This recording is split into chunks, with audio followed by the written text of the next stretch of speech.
Okay, cool. All right, afternoon, folks. Welcome to another episode.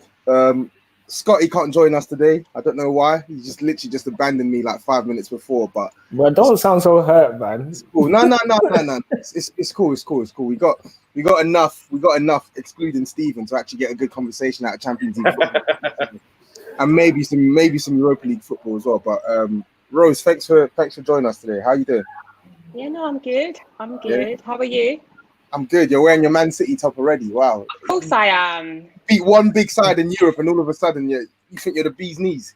One big side. It's Real Madrid. Come on. It's Real Madrid, but you know it's a good place to start because we Tobi, say where's your season? What? Your season is it not done? Yeah, our season's done. Okay, cool. So you might want to pipe down a bit, bro. No, it's mad cheeky, you know. Like, you might want to pipe down a bit. Someone whose manager was literally celebrating to join the Europa League, and you're here talking up the things. I think you need to. That's not my manager anyway. But each to the. I mean, he's definitely your manager, whether you like it or not. He's not claiming him. That's just the guy, and that's just the guy in the manager's hot seat. That's not my manager, bro. So, boy.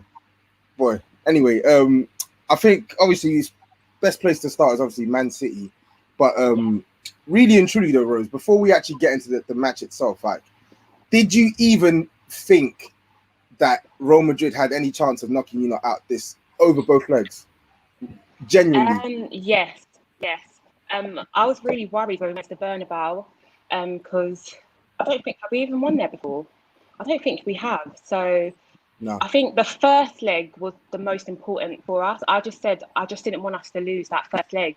And for us to come out with a win, I just thought, wow, like, we could actually do this. Because I know at Etihad, we're a good side, but away at the Bernabeu, I knew it was going to be a bit tough. But I was quite shocked with the way Real Madrid played, actually. I thought that they would challenge us a bit more. I don't know what's happened to them. I'm obviously, everyone's saying Ronaldo, but I don't know. But yeah, obviously I was really excited. I was really happy that we actually won the first leg, and then the second leg, because we had won the first leg, I wasn't too worried about the second leg. I just thought, you know what, as long as we're up for it and we just play well, we're not really going to lose. So yeah, that's what happened. Okay, fair enough. Steve, I'm just quickly going to come to you then. Like, we have to address the elephant in the room. Varane, what was going through his head against Man City? Because this is meant to be. I mean, we've always known that Varane's had like some shaky moments in him. I think that was always been clear. But this is meant to be like one of the most reliable centre backs on the planet, and on a stage that big to make those high-profile errors he's making when the stakes are so high. Like, is that even defensible?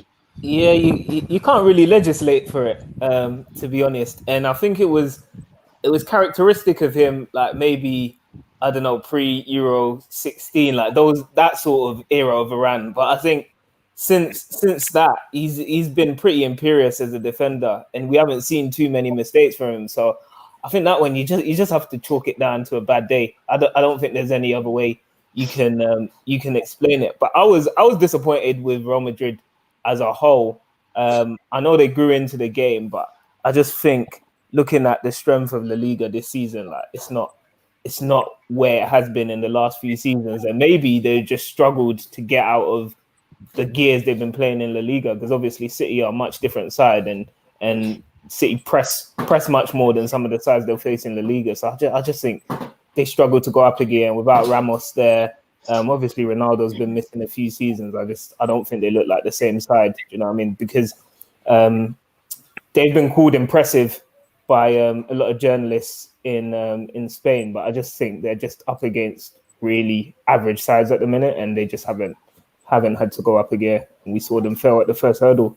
Okay, well, before I come to you, Dan, so Rose, I wanted to actually, because we were talking about this just before we started anyway. So in terms of like Man City sort of mentality now, like how big was this sort of win for you? Because obviously, let's put it into context. You lot were like one bad decision away from being expelled in the Champions League altogether next season as well.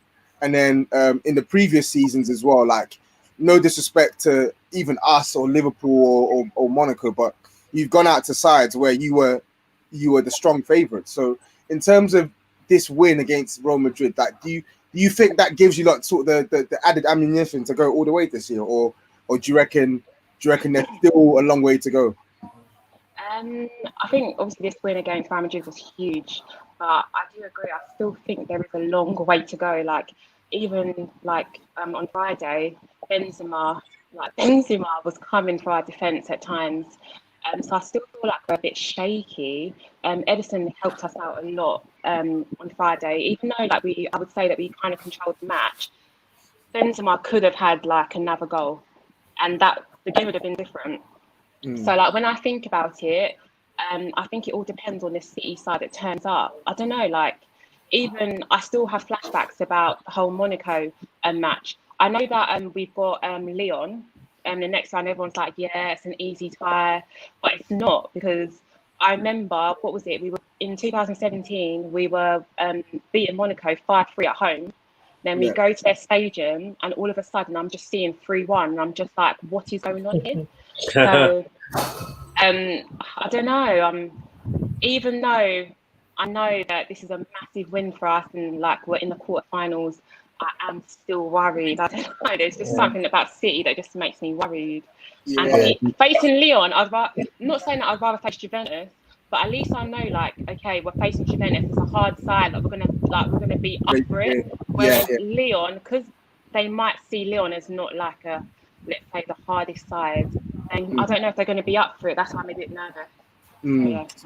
So Dan, I wanted to come to. So that's a great point as well. So Dan, I wanted to come to you next though, because I know obviously we'll come back to Man City, but onto Real Madrid. Do you think that sort of, because obviously Zidane went with the throwback midfield three: Toni Kroos, Casemiro, and Luka Modric. How do you think they fared in that game? Because like Rose said, there were large spells where even though Real Madrid tried to apply some pressure, Man City, it seemed as if they were in control of that sort of whole game. So how do you think that Zidane was justified in going for that midfield three, or do you reckon he should have mixed it up and played someone like Valverde or Isco? Yeah, like, the thing is with someone like Zidane, I think what you can't really criticize him too much based on sort of what he's done in his short career so far. But I think when you sort of hold him up to the light, and you put him up against some of the bigger managers that have managed in multiple countries, different teams, that kind of thing, alongside your Klopps and your Peps. I think you have to question whether or not he's up to those guys' standards in terms of tactics, and how his like sort of in-game management. Because I think even on the night they were losing, he only made one substitution the whole game, which bringing on Marcos Asensio. And as you said, they were losing that midfield battle quite a bit. So I don't really blame him for going with his tried and tested, because really and truly, if you're going to pick a midfield three, they're probably going to be top of your list. But then I think when you're seeing that it's not necessarily working and you're getting overrun in midfield, it's that three-man combination is not necessarily coming off. You then have options on the bench to try and change that up. And I think that he didn't do enough to sort of change the match and try and bring it back into Madrid's favour. And I think that's one big question mark that you have about Zidane, and whether or not, he actually tactically is alongside, those elite managers in Europe. That's a good point. You mentioned the subs. The subs and possibly a starting 11 was a contentious point as well. But I wanted to focus on one player. And Steve, I'm going to come to you here. So Raheem Sterling, like that was his 31st goal in 51 appearances now. I'm someone who's been not critical, but I'm someone who's not given him that sort of world-class tag up until recently. Like, and in absence of Sergio Aguero this season, he's stepped up when needed to be. Is he now sort of Man City's go-to attacker? Depends if you define KDB as an attacker. But okay, forward, not that forward. Yeah, he is. Like he's coming up trumps for them each and every time. He's becoming clutch for them. Do you know what I mean? And I think what I really like about him is that he perhaps doesn't have some of the ability some of the other wingers have, such as like Sane. We talk about him perhaps having more ability, but the guy output wise, he's just on the money. And I think underrated as well is like his off the ball movement. It makes such a difference. He's always in the right place at the right time. And in the week they didn't have Aguero, but they didn't seem to be missing too much because Sterling was looking dangerous throughout the match. So yeah, I think he's just gone up another level. I think this season the break has probably allowed him to revitalize the season as well, because he had a patch in the middle where he wasn't quite firing. But I think either ends of the season, the guy's been hot. But his opposing number as well, like we've got to talk about Hazard. We'll get onto him later. Another 2 out of 10, but yeah, I don't want to talk about him too much if you're gonna come on to him. But yeah, Sterling 10 out of 10 for me. Yeah, because I just wanted to stay on Sterling quickly. So Rose, I'm gonna come to you here. So, what do you think at this point about Sterling being a system player for Man City? Do you think that there's an argument to be had that like you take him out of Man City system and he's not as productive as he is? No, I don't know. I feel like Sterling has really good movement, and I feel like what Stevie said, like he's always in the right place at the right time. I know people like have a go at him that he misses a lot of opportunities, but he's always in like the correct positions, always in the right position. Yeah. So I think even if he wasn't in City, I think like he's developed so much. Even at Liverpool, I thought he was like a really good player. He was just really young. Yeah. I feel like he's just really matured now. And I feel like no matter, even if he leaves us, whatnot, he's still going to be an exceptional player, just going to get better and better. Yeah, fair enough. I agree with that as well. And I think people forget that Sterling was one of the best youngsters in the country when he was at Liverpool. You know, like people have been monitoring him since he was at QPR in the youth academy and all of that stuff. So he was always going to be, you know, a very, very good player. Whether or not he was going to make that world-class level was a question mark, but you could always see that he had the potential to get there if he applied himself. Do you know what I mean? So I don't buy this whole he's a system player, this, that, and the other, because number one, your best players are sort of malleable and can play well within systems, because you can look at Liverpool and people are, oh, he's not a Mane, he's not a Salah, but Liverpool's system maximizes their strengths, so that doesn't necessarily make them system players. Do you know what I mean? They're good players in their own right. And I feel like Sterling is the same, that Man City's system looks to maximize his strengths with his movement in behind him, getting him and making sure he gets on the end of these chances. So, I don't think he's a system player at all. Yeah, fair enough. Well, as Steve rightly mentioned, we have to talk about Real Madrid's attackers as well. And I just wanted to throw up a stat as well. So Man City in 58 games have scored 145 goals this season. Yeah. Wow. And obviously, Gabriel Jesus, Raheem Sterling coming up trumps with the goals. Rose, I'm going to come to you about Gabriel Jesus shortly, but Eden Hazard, I think he scored something like 1 goal in all competitions this season. I think Real Madrid's second top scorer after Karim Benzema this season is Sergio Ramos with 13 goals. So, boy, where do we go with Eden Hazard now? Like, have we seen the best of Eden Hazard? Like, have Real Madrid bought him too soon? Like, what's going on there? Because it's just not been acceptable at all. Yeah, I think with the Hazard one, obviously I haven't watched him week in, week out like we would when he was playing for Chelsea. I do think that we should cut him a bit of slack because obviously of this injury he's going through, and because Real Madrid are going through a transitional period at the minute as well. I don't think they've quite figured out what kind of team they are at the minute. So I'm not too concerned about Hazard, but it is a very poor season by his standards. But I think I'm more concerned about that Real Madrid team as a whole, because I looked at them in the week, and Benzema was the only person who looked to me like he was a class above.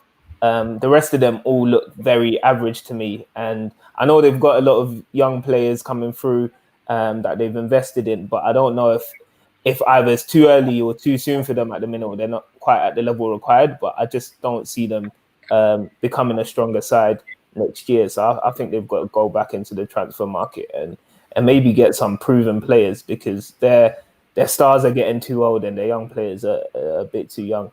But I think we've got to cut Hazard some slack. Well, you know what? I think Rodrigo, he impressed me. I think he played quite well and he did well to set up the goal for Benzema as well. And like you said, I think it's a delicate point for Real Madrid now, because obviously you say they have to go get a proven product, but like Eden Hazard is as proven as it gets. Like, it's as proven as it gets.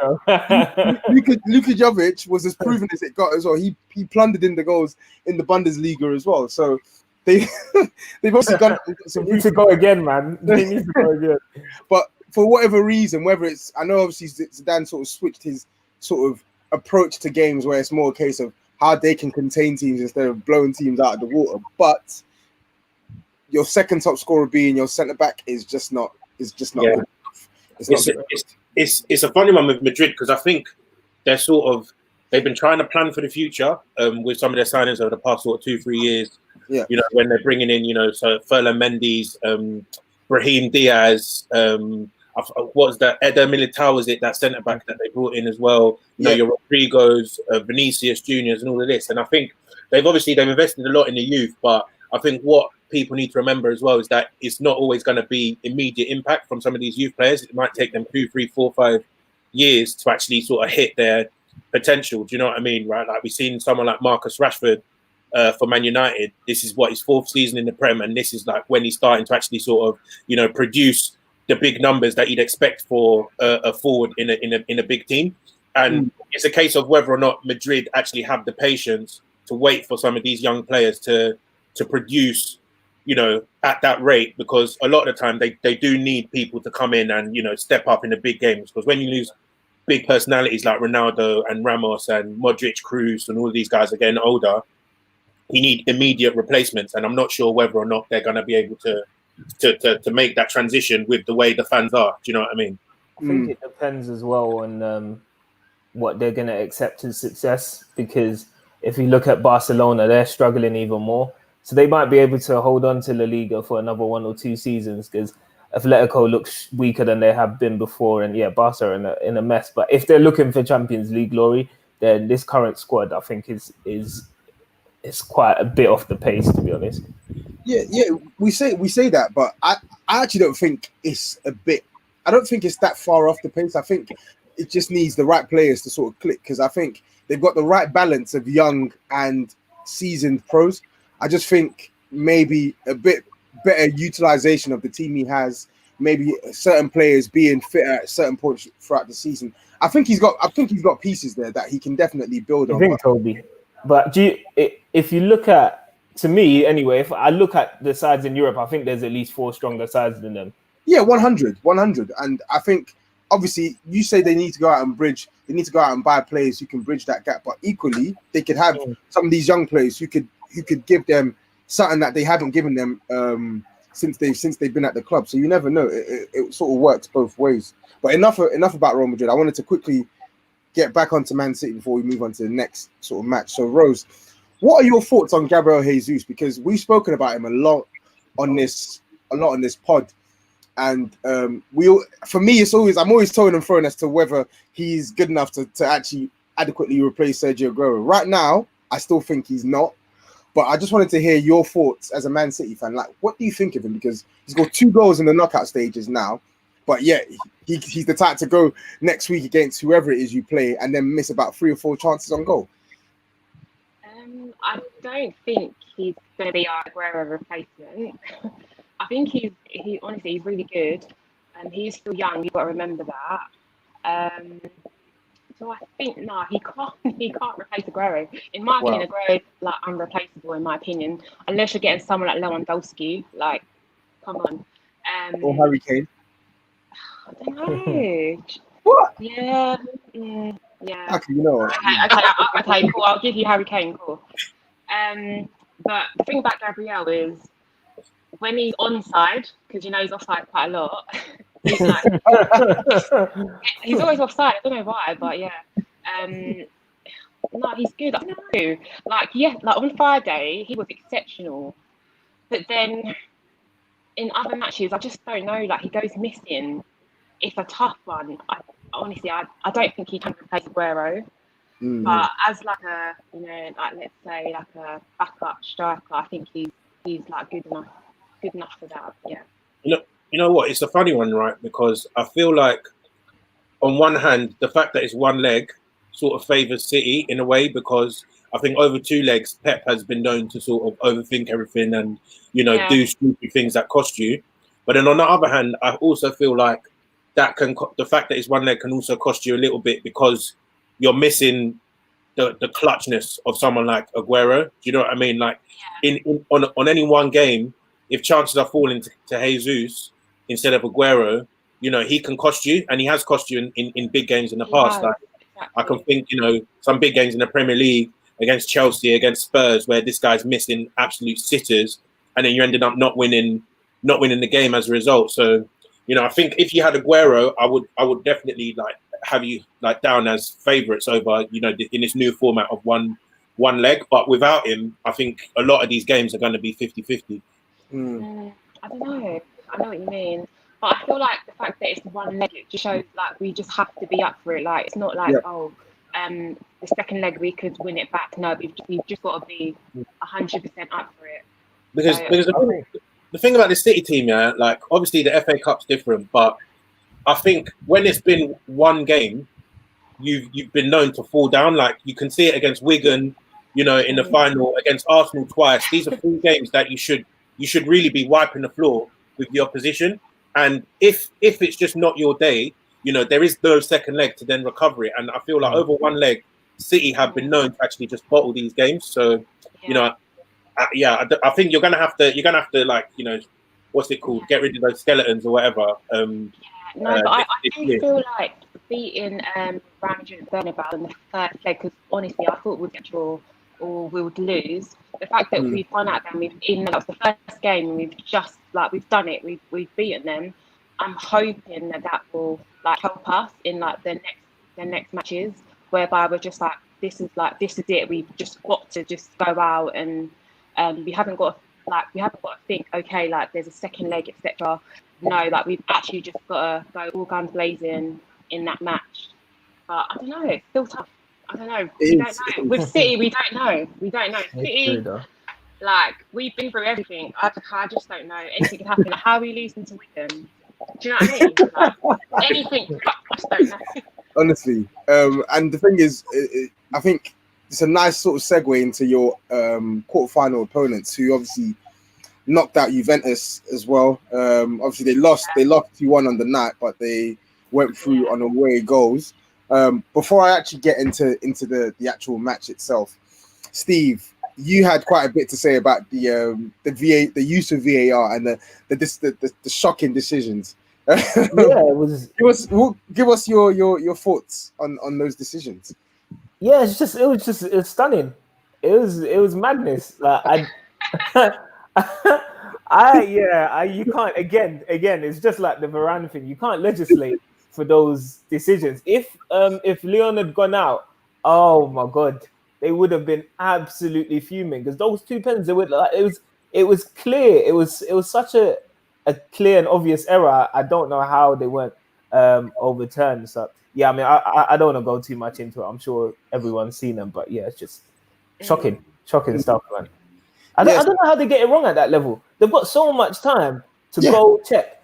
Even the Barca game, one decision took them 4 minutes, and Honestly. Fair enough. That's a long period of time. They got the right decision out of that. Exactly, they got it right. So you've got infinite time. Just get the decision right, man. But with the handball, I don't know if because of the letter of the law, it has to be given as a pen. But either way, they just need to review this. Yeah. It's stupid though. It's the same thing that happened in the Champions League last year when I'm not sure if you remember, Rose, with Danny Rose, when Aguero is taking that shot, Danny Rose is sliding on the ground. There's literally no other place for him to put his hand, and it's a penalty. It shouldn't be like that, because then by that logic, players can literally just start firing off shots at people's arms, and you're gonna get penalties. Yeah. I think they've changed the rule though, haven't they? I think they've changed it for next season, so those sort of handballs won't be given anymore. I think they need to just start getting actual players involved in some of these. Call Javi Alonso and come to the touchline.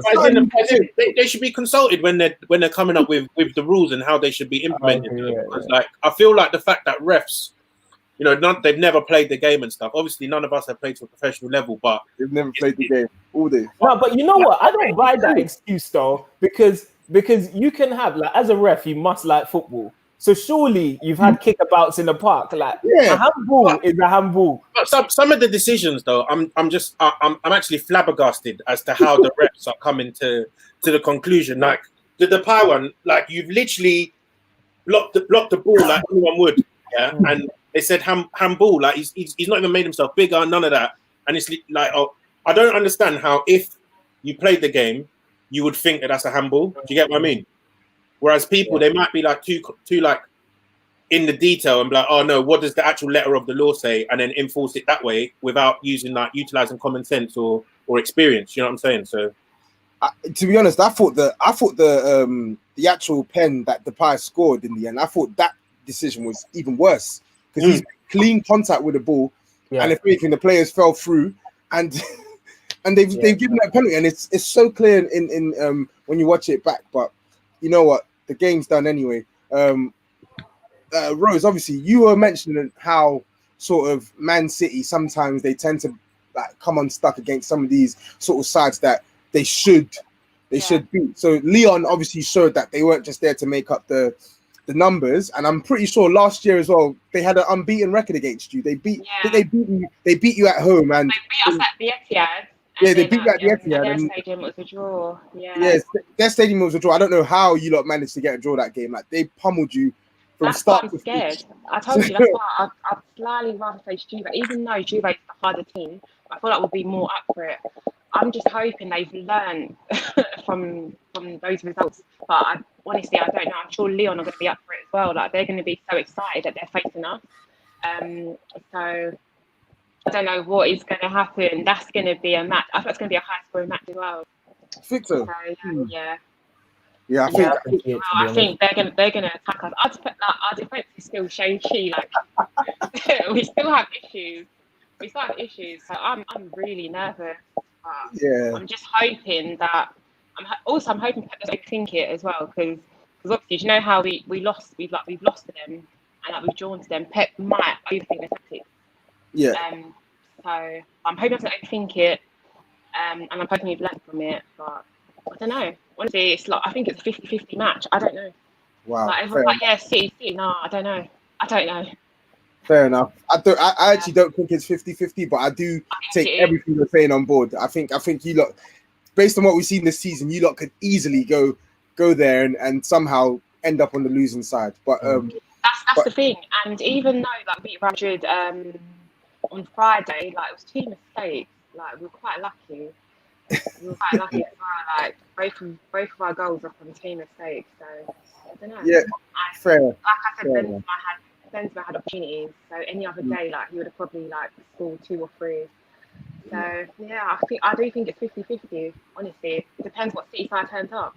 Fair enough. Actually, true. Fair enough. Dan, I wanted to talk to you about Cristiano Ronaldo.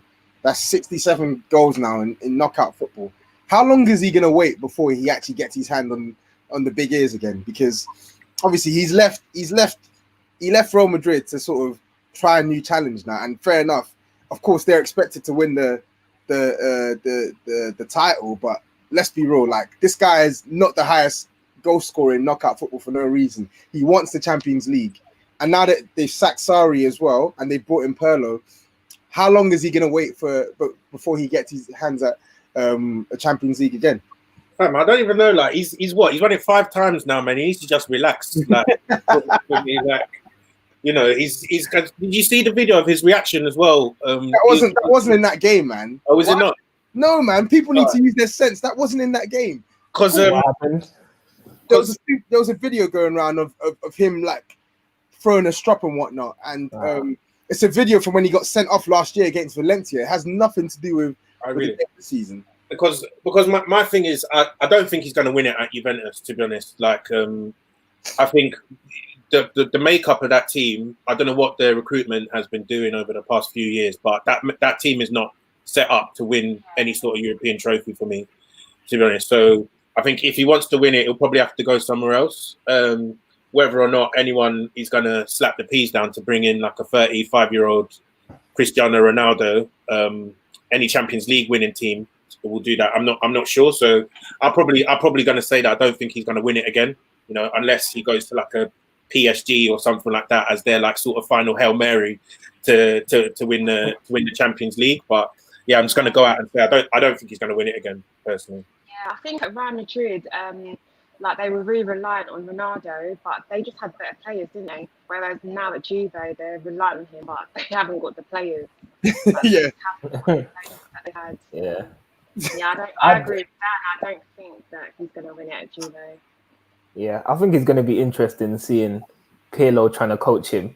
Like, I feel like if Pirlo gets a few bad results, Ronaldo he's not even going to be listening anymore. Like, I feel like that's a very like delicate relationship and interesting position that he's taken on, because the guy's he's been a coach for 1 week for under 23s, and now he's been given this massive job, and you can't just keep giving people jobs as if like you're what do you call it? The club's what do they call it when they hire people to go and promote for the club?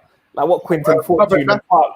Yeah. They're giving people the club ambassadors. It's ridiculous. Like Buffon is still at the club, and Buffon is now Pirlo's now gonna be coaching his teammate. He's older than Pirlo, so isn't he? Yeah, like it's older than him, yeah.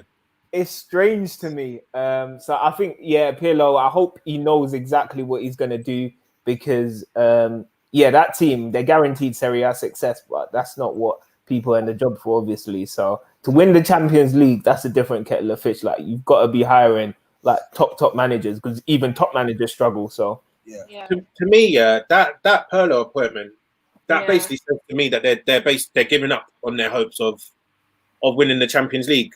Personally, because I don't see how, you can go from managers like Allegri, Conte, even Sarri, who has Serie A experience, European experience, to then give it to Pirlo and then have the same expectations on Pirlo that you would for these managers. Like, it doesn't make sense to me. Like, this guy, as you said, Steve, he literally got appointed under 23 managers on July 30th. Yeah, he did UEFA. He literally did like a fast track UEFA course like 1 year ago. Yeah, so this guy, his experience in managing has been, looking at slideshows and making PowerPoint in some classroom somewhere. So, and the thing is, I know we've seen it with like Arteta, Pep, Zidane, and all these guys before, but I think at least them they had putting Arteta there. You're cheeky, No.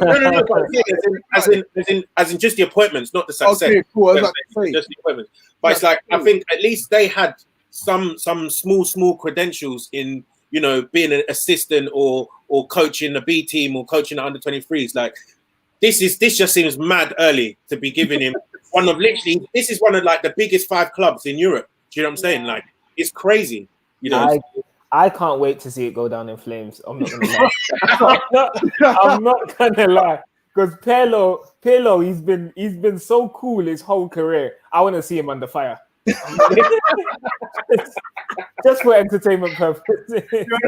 You're a fool for that one. The thing is, we have to deep, because I think it was our good friend on our chat who rightly pointed out that they got like the oldest squad in Europe as well. And then their midfield, there's such an imbalance in the midfield.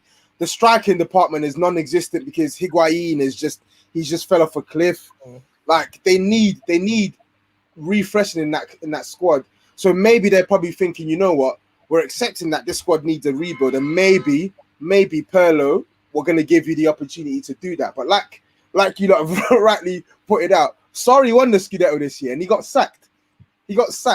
So, boy, I don't think winning the league is enough. I think obviously they want the Champions League. So it's going to be interesting to see how they react with Pirlo next year. It's going to be very interesting. They just need to hire a scout who has the ability to scout a winger. Like, every single player they sign is in the center of the park. It's outrageous. And then the last winger I saw them sign was Cuadrado, and the last time I saw him playing, he was playing at right back.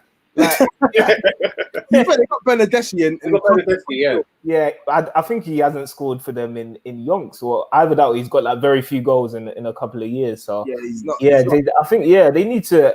I don't really know what formation they're playing these days, but they need to try a 4-3-3 because I think in Europe that seems to be tried and tested. This narrow way of playing that works in Serie A, I don't think it's going to bring them any success in Europe.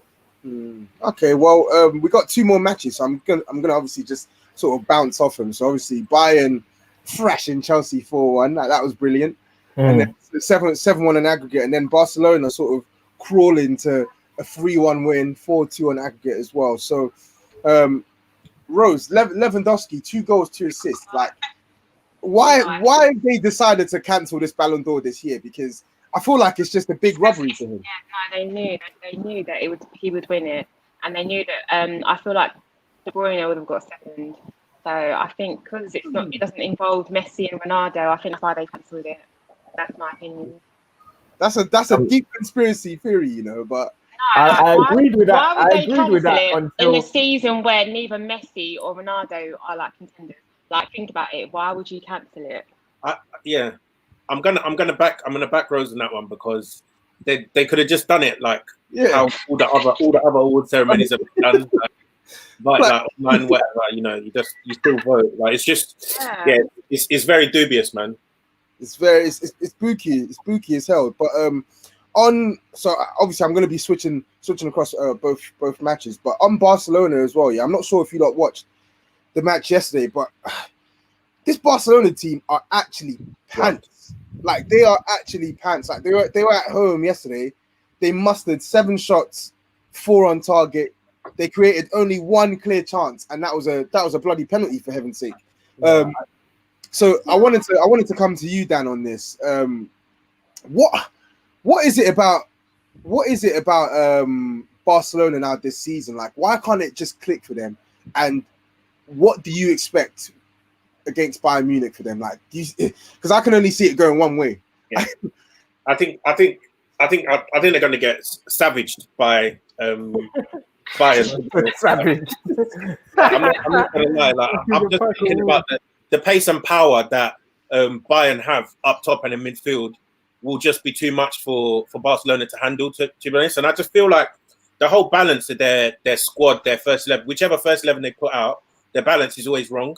There's never, and I think this Setien guy that they've tried to appoint to be, sort of play a nicer style of football than Valverde or whatever, he's defaulted to the same thing. We just Messi and Inshallah. Do you know what I mean? Yeah, like there's no game plan there, like, to bring out the best of any of their other players other than Messi. Do you know what I mean? And I feel that that's where a lot of these managers are falling down. Like, obviously we know Messi is the guy, but when you've seen it before, when Neymar was there, Suarez was there, you were able to get other players excelling as well. And I feel that managers are sort of defaulting to make Messi happy and then like forgetting about the other sort of quality players that they have in their team. Because if you can get someone like Griezmann on song, your Ousmane Dembele's, your Frankie de Jongs and that kind of thing, you can have a really, really good team there, and Messi can be sort of like the cherry on top, whereas everything they're trying to do is just through Messi, and I feel like they're forgetting it doesn't always have to be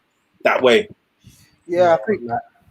Steve, I'm going to come to you on that, because obviously Messi did score yesterday. It was a great finish. Obviously, questionable sort of lead up to the goal with the deflection, but take nothing away from the finish. But like Dan said, there's an over reliance on Messi, and I think in previous years we've always sort of said that, even though there's so many parts of this Barcelona side that are failing, they got Messi, so he's gonna at least sort of put up a good fight for them. But now, even when Messi's shining, they're still getting packed. So my thing is this: how against Bayern Munich, sort of, what sort of balance is the Setien need to sort of have in that team to actually put up a decent fight against this Bayern Munich outfit? Bro, it's all over. It's all over already. Before kickoff, Messi even knows it. Fam, the club haven't a clue. This Setien guy, what club did he come from? Betis.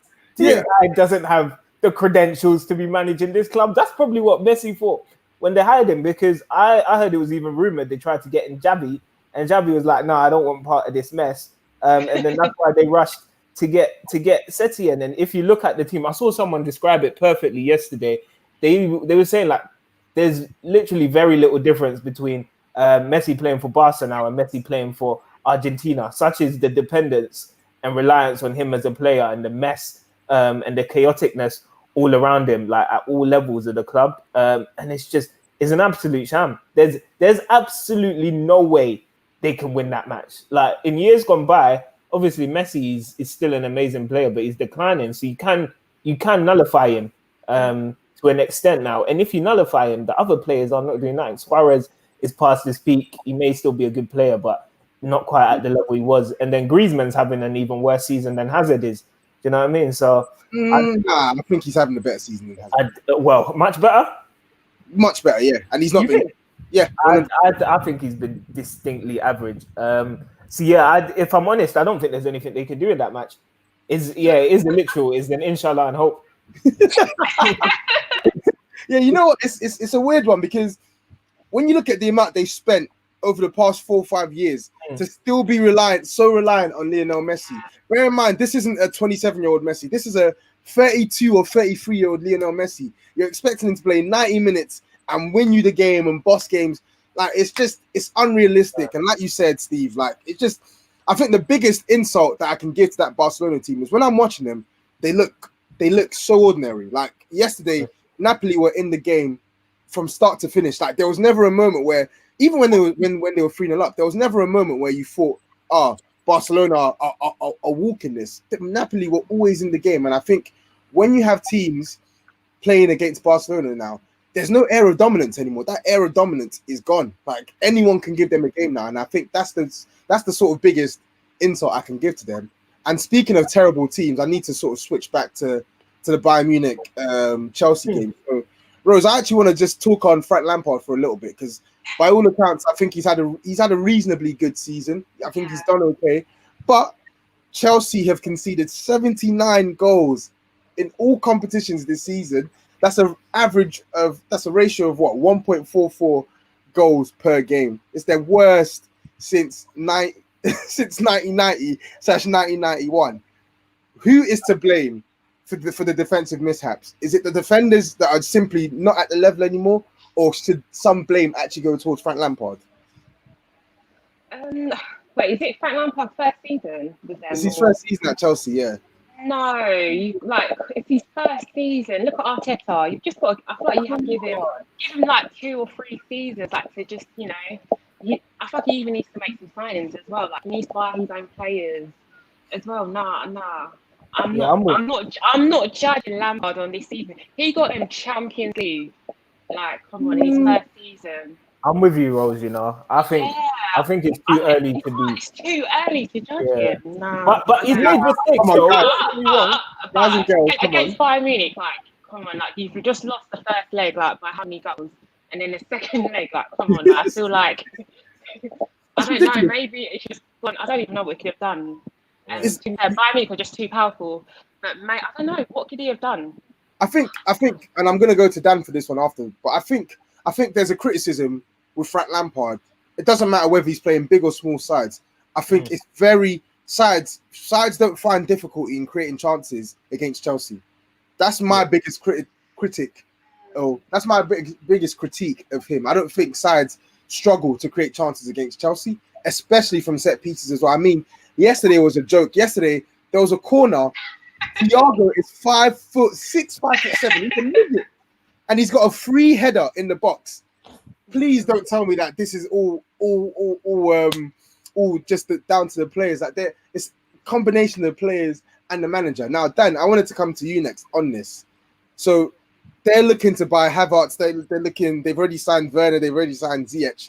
Where are this team going to finish if they don't sign a defender? Bro, like,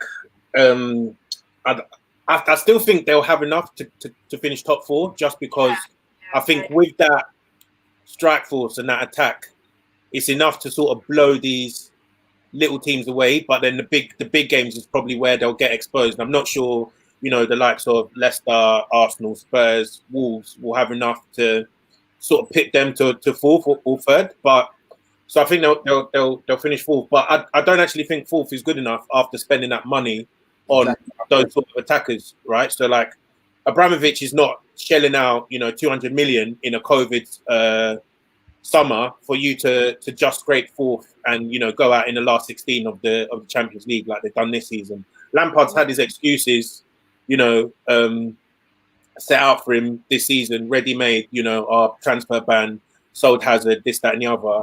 But next season is when we're going to see him and whether or not he actually is the real deal. Manager of the year, nominations aside, innit? Do you know what I'm saying? Like, for me, the whole thing with the defense is, yeah, fine. The defenders are underperforming. Your keeper is rubbed, one of the worst keepers in the league, if not the worst keeper in the league, statistically. Yeah, so like, and that's saying something when you've got the likes of, you know, Pickford and, you know, and other washed goalkeepers playing there as well. Claudio Barber.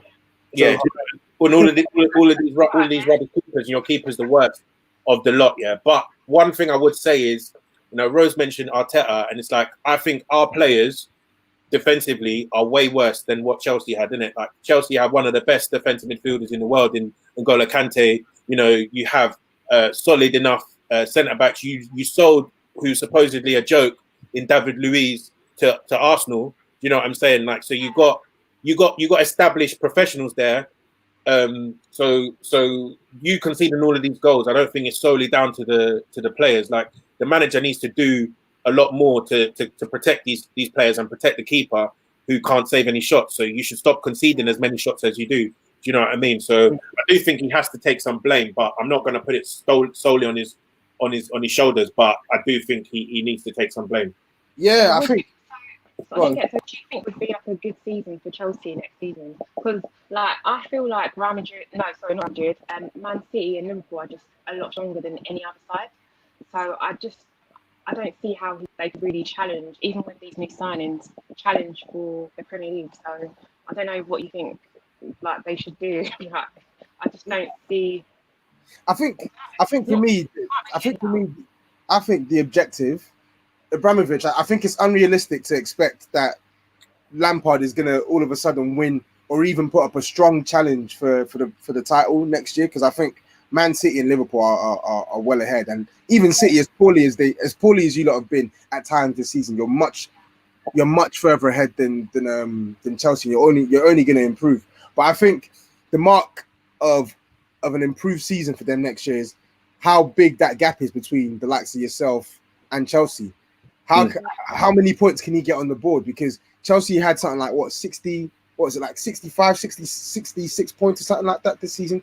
I think for him to keep that job next year with the signings they're making, and we know they're going to bring in some defenders as well, he's got to be hitting around sort of 76, 77 and higher points mark, in my opinion.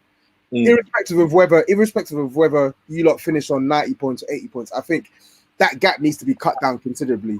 And I think that's going to be the measure of his sort of improvement. Not so much, he has to win the league or he has to win the Champions League. You have to win like the FA Cup or something next season.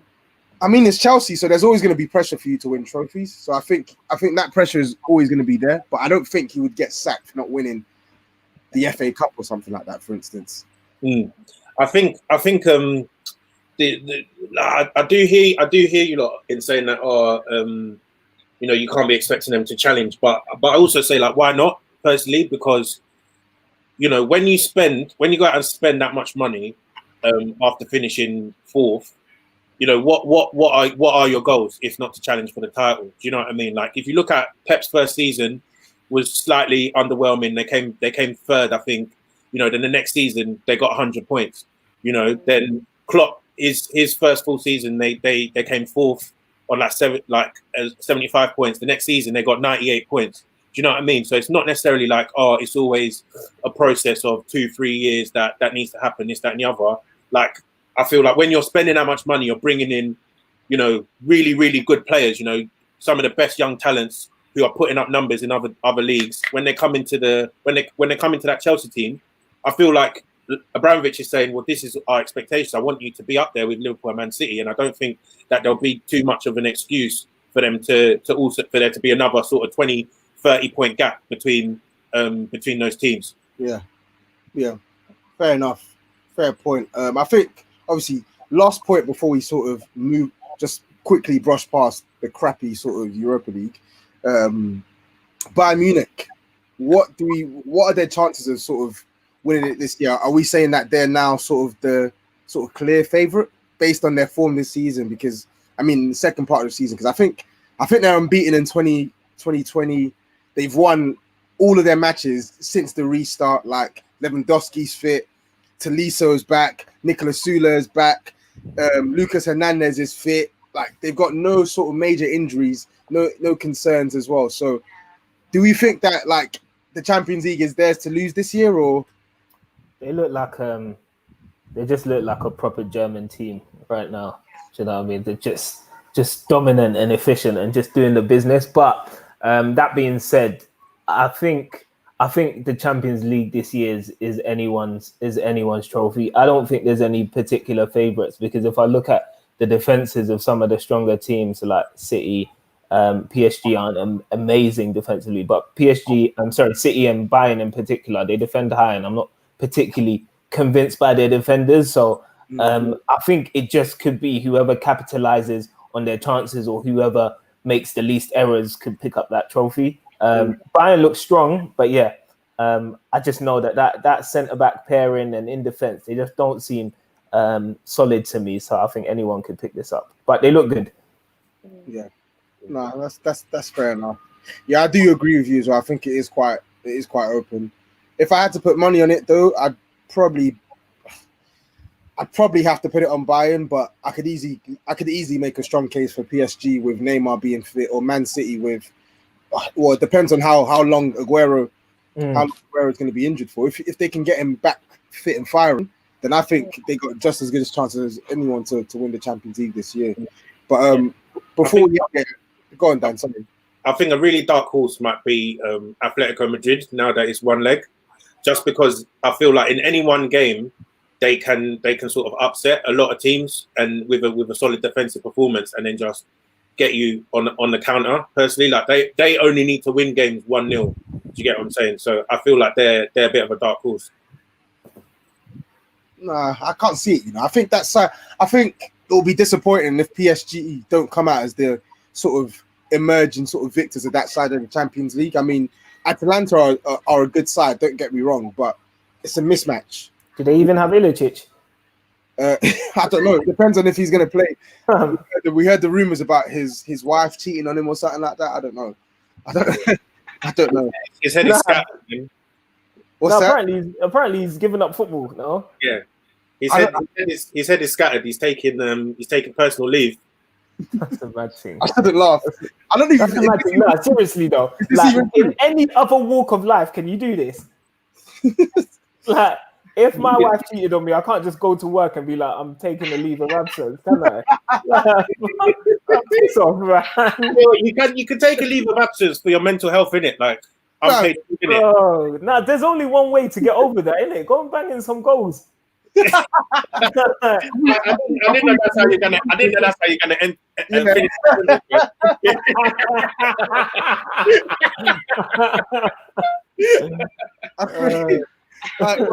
Before we end it, anyway, I just wanted to quickly have a word on the Europa League as well. Man United getting the easiest route ever to the semi-finals, but there's actually in case anyone's interested, there's actually a Europa League match tonight, and it's actually quite a big Europa League match as well. So Inter Milan are playing Bayer Leverkusen as well. So they're two out of probably 4 favourites to win the competition this year. How do we see that match going tonight? I think Inter will win. Yeah. I'm going for Inter. Even with all this uncertainty with Conte and Retete and Kai Havertz and the Harlem Globetrotters that are by Leverkusen, who are so good apparently. Let's face it, nobody really cares about the Europa League. Man, you are there, and I'm not even excited. So yeah, I mean, I think Inter will win though. But, yeah. Okay. Cool. Fair enough. Well, I think that's pretty much it then. That's pretty much it today. Rose, thank you for coming on. It's been it's been a pleasure having you on. I'm hoping we can get you on when you don't get dumped out of the Champions League as well. Honestly. Why? I'm playing. I'm joking. But it's been good having you on. If you're still listening or watching, make sure to follow us on all socials at TapIn Football on Twitter, Instagram, Facebook, and apparently LinkedIn as well. Even though no one uses LinkedIn, but whatever. We'll be back next week Sunday to actually discuss the fallout of the Champions League and Europa League as well. Take care. All right. See you later.